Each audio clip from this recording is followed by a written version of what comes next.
Okay, and then you put out the Miss Salazar project, which is 26 songs deep. Right.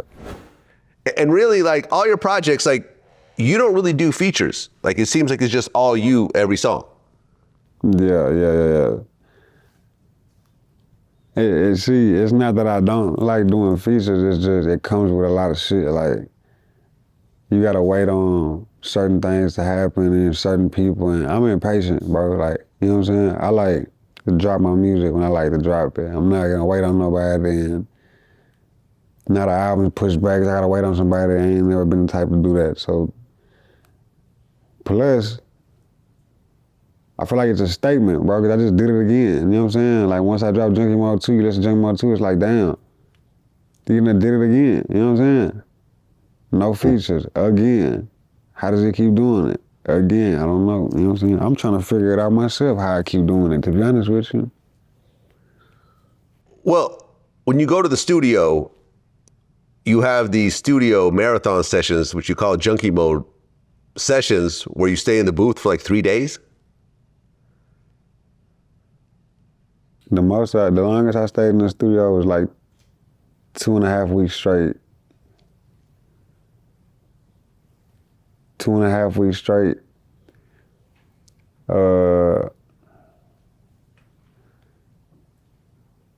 Like, I even took a shower, like, outside in the water hose. You know what I'm saying?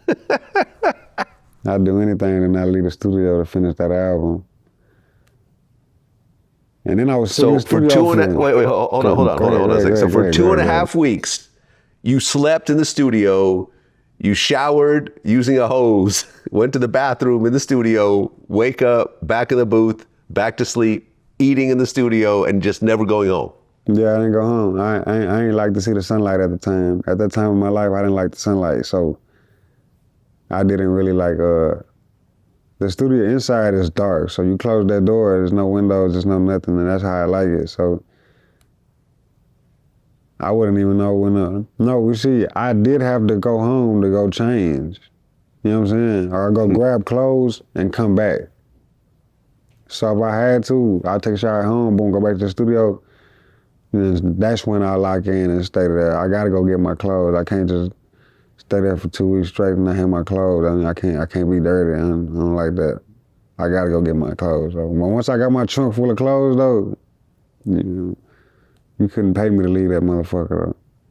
Now, when you look at your career, were you pretty much locked in with one main producer, or were you always hopping from producer to producer?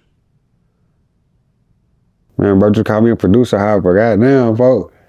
Nah, I always use different producers, bro. Like, I like working with different producers. Like, but this one though, excuse me, on this album, like Junkie Mode 2, I mostly stuck with my bro John Got It. Cause I'm in Junkie Mode 2, bro. I mean, honestly, I'm done recording it, so I'm not in Junkie Mode no more. You know what I'm saying? Now, I'm not gonna say when Junkie Mode 2 tour comes on, I won't be like that again, cause I gotta go into character. But for Junkie Mode 2, bro, I had the best. Honestly, I read this comment, bro, and I usually don't do this. I don't go through my comment. I read this comment, man, and somebody said, I got a feeling this album's not gonna be good. Man, I went and recorded a whole new album in 2 weeks. And me and John Got It, we sat there together and got in Junkie Mode together, bro. And I made a whole new album. You know what I'm saying? So, oh my bad, but producers, yeah, I like working with different producers, though, yeah. Whoever wants to work with me, I work with them. Some of the producers be tripping, though. They be trying to tax like they just, and I'm like, say, bro, you trying to charge me that much just cause you think I'm this and that, I'll take this song off, you know what I'm saying? You ain't doing all that. Okay, so Junkie Mode 2 is coming out. Is there an official release date? Nah, not yet. It ain't no release date yet. Okay, and then there's gonna be a tour around that album too. Yeah. And this whole time, you've been independent.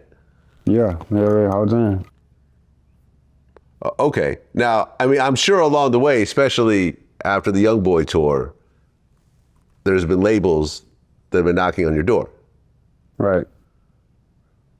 So why do you choose to stay independent when, for example, Young Boy got to deal with Atlantic?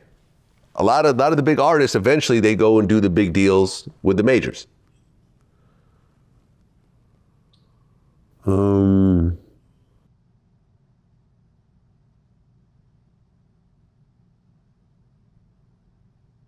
know. Really, a lot of it has to do with the fact I don't like nobody telling me what to do.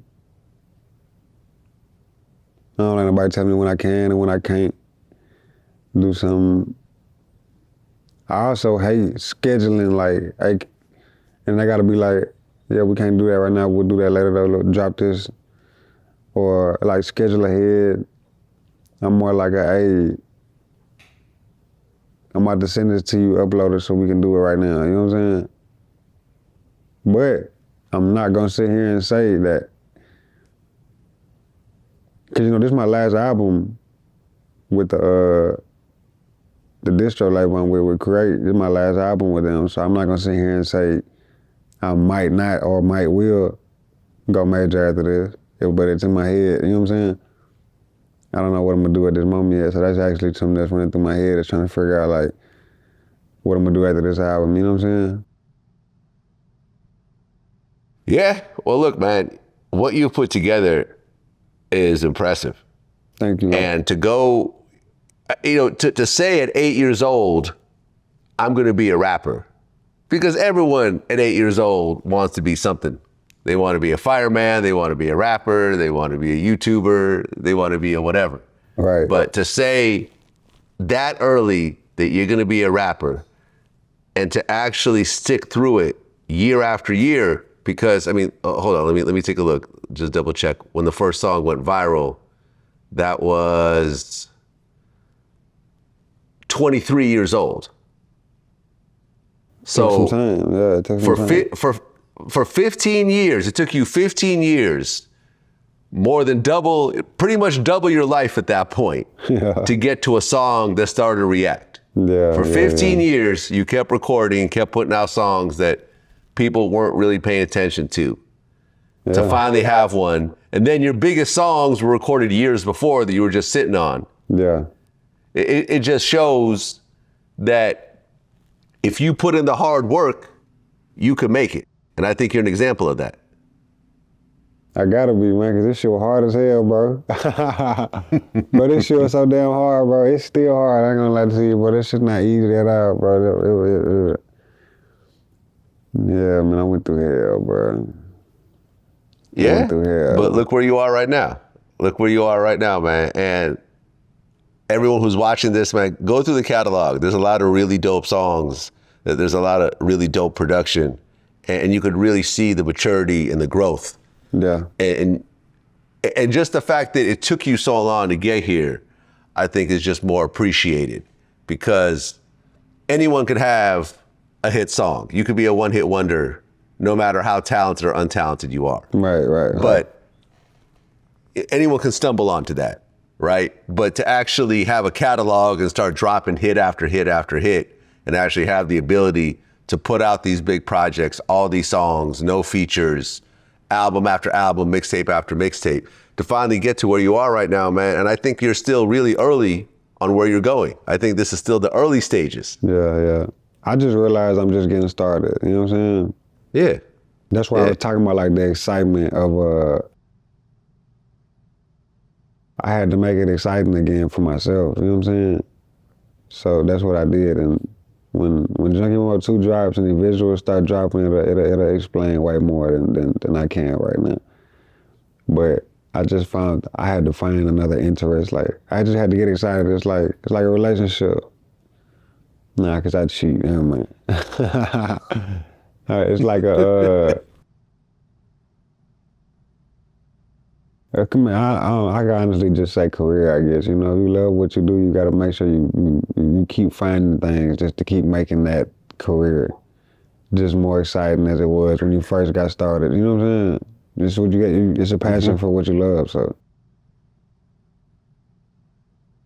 Yeah. Well, that's what it is, man. That's what it is, DeeBaby. Appreciate you doing it, doing this interview. We've been talking about doing this since last year, and I feel like I'm glad we got to it. Thank you. we're just on, at the tip of the iceberg, man. I feel there's a lot bigger songs. I feel like these songs are going to be some of your smaller songs a few years from now. Yeah. You're going to have the bigger songs. You're going to have the songs that really start capturing kind of the mainstream as well as your core fan base.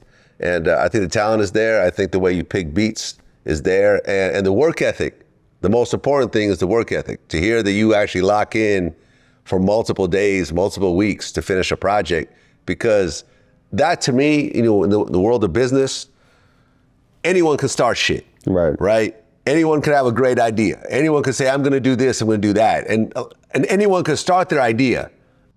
But to actually follow through and finish it and put it out and then go on to the next project and do that all over again, even when those projects aren't reacting, but you still have that vision, like that's what I'm seeing in you. And I think that the work ethic is gonna outpace everyone else, because there's always gonna be someone more talented than us. Right. But the one thing, we can't control that, right?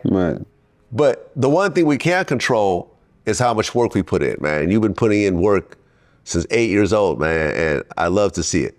And I appreciate you coming in. Thank you, brother. I appreciate you having me on here, brother. Thank you. That's what it is. Until next time. All right, peace. Brother.